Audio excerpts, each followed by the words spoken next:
Assalamualaikum warahmatullahi wabarakatuh. Jumpa lagi bersama saya, Bu Novia. Hari ini saya akan mengulang materi kemarin, yaitu materi tentang kompetensi personal. Jenis-jenis kompetensi ada 3. Yang pertama, core competencies atau kompetensi utama. Kompetensi utama adalah sebuah kompetensi yang didefinisikan sebagai kemampuan internal yang sangat penting bagi keberhasilan bisnis.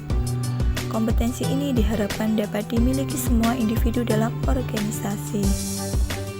Kompetensi ini mendefinisikan tentang nilai-nilai organisasi yang paling dipahami oleh kebanyakan orang. Tujuan kompetensi bagi individu yaitu agar ia bisa bekerja dalam beragam posisi di dalam organisasi.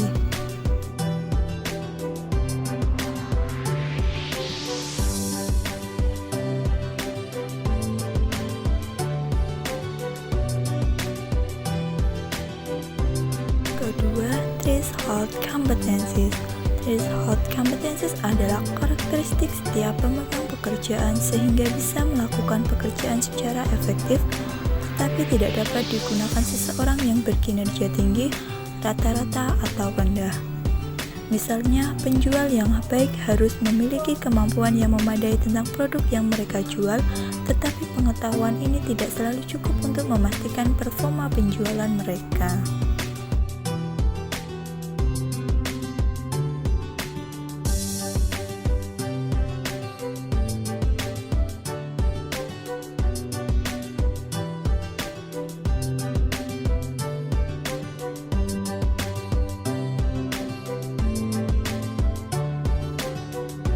Ketiga, differentiating competencies. Differentiating competencies adalah karakteristik yang membedakan individu berkinerja superior dengan yang rata-rata. Differentiating competencies tidak ditemukan dalam individu yang berkinerja rata-rata. Misalnya, individu yang bekerja di bidang desain memiliki differentiating competencies dalam mendesain yang membuatnya lebih unggul dari orang lain.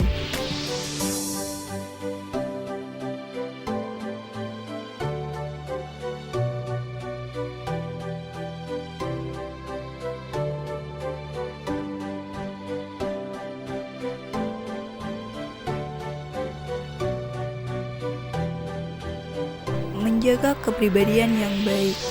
Kepribadian adalah ciri, karakteristik, gaya, atau sifat-sifat yang memang khas dikaitkan dengan diri seseorang.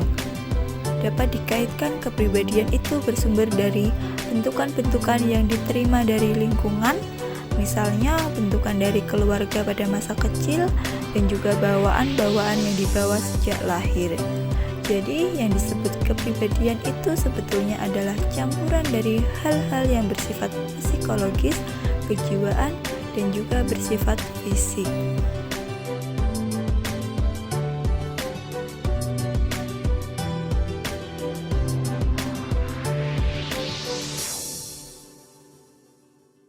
Faktor-faktor yang membentuk kepribadian. 1. Faktor biologis.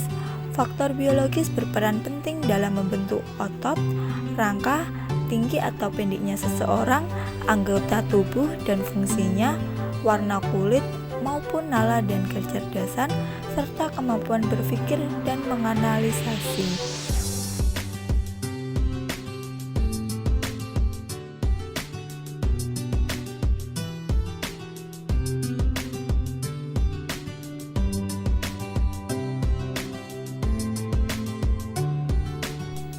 Faktor kultural dan peradaban. Faktor peradaban dan kebudayaan menyangkut kumpulan nilai-nilai, konsep-konsep, pengetahuan dan kebiasaan manusia dalam hidup bermasyarakat yang bisa memengaruhi kepribadian seseorang.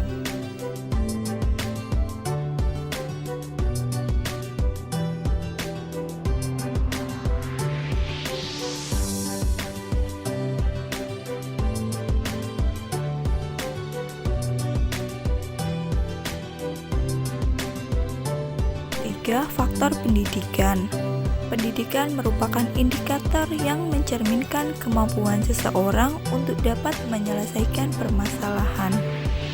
Dengan latar belakang pendidikan pula, seseorang dianggap akan mampu menduduki suatu jabatan tertentu. Pemahaman akan kepribadian seseorang juga dapat dilihat dari pendidikan.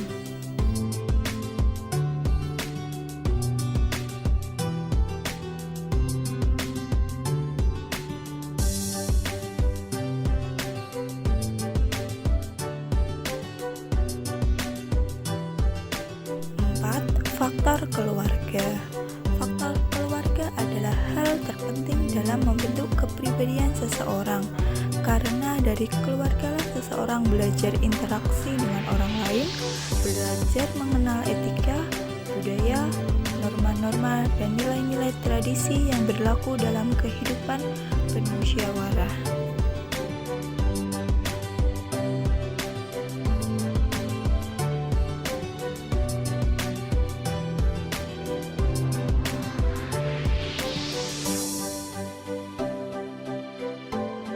Lima, faktor sosial dan lingkungan.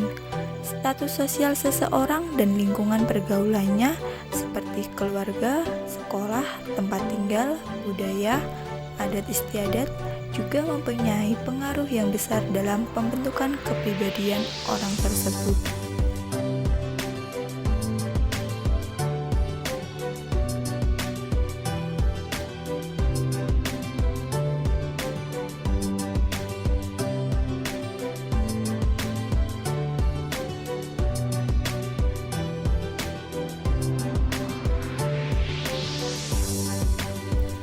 Tipe-tipe kepribadian ada 3. Pertama, kepribadian ekstrovert. Kepribadian ekstrovert adalah kepribadian yang bersifat terbuka, berorientasi ke dunia luar sehingga sifatnya ramah, senang bergaul, dan mudah menyesuaikan diri di lingkungan pekerjaan. Individu yang berkepribadian ini lebih suka bekerja dengan banyak orang, suka berterus terang, aktif mengeluarkan ide-ide, dan pandai mengajak orang lain mengikuti ide dan keinginannya.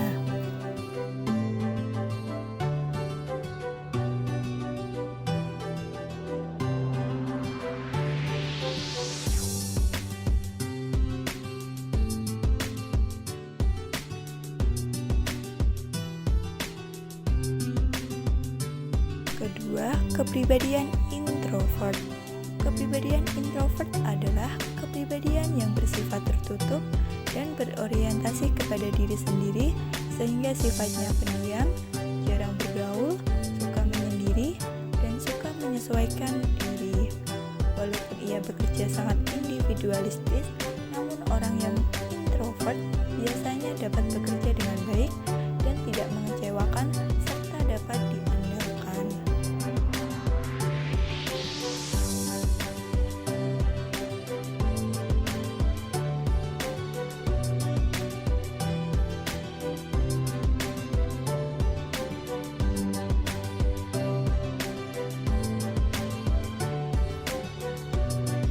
Ketiga, kepribadian ambivert. Orang yang mempunyai kepribadian ini bisa berinteraksi dengan mudah seperti orang ekstrovert. Namun, mereka juga bisa merasa nyaman saat sendiri, mirip seperti orang introvert. Intinya, orang yang memiliki kepribadian ambivert itu bisa bergaul dengan siapa saja dengan cukup mudah. Namun, mereka cenderung diam saat berada di sekitar orang tidak dikenal.